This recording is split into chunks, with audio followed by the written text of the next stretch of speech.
Lahat ng paraan, ginawa ko.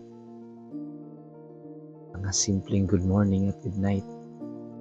Mga effort na kahit pagod na pagod ako, sinisigurado kong maiparamdam ko sa iyo na mahalaga ka.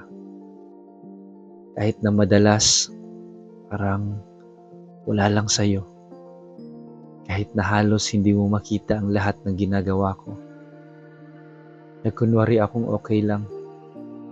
Sinabi ko sa sarili ko na darating din ng araw, mapapansin mo rin ako.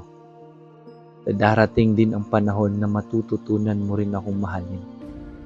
Katulad ng pagmamahal ko sa iyo. Pero hindi dumating ang araw na yun. Hindi dumating ang panahon na pinangarap kong maging tayo.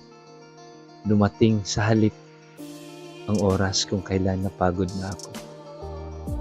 Pagod akong habulin ka. Napagod akong iparamdam sa iyo na mahalaga ka. Napagod akong umasa. Hanggang sa unti-unti, natutunan kong palayain ang sarili ko. Unti-unti, natutunan kong hindi ko kailangang ipilit ang sarili ko sa isang taong hindi naman kayang suklian ang pagmamahal ko. Noon mo lang ako napansin.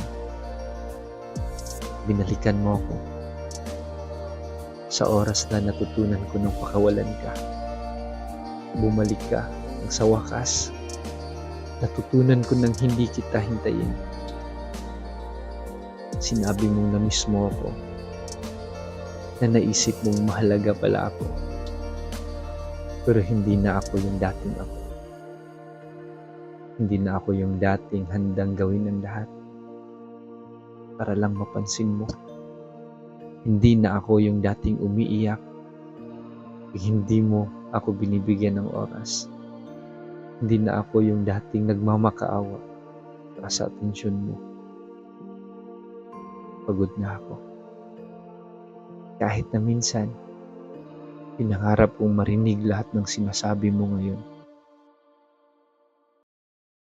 Hindi na ako sigurado kung gusto ko pang paniwalaan.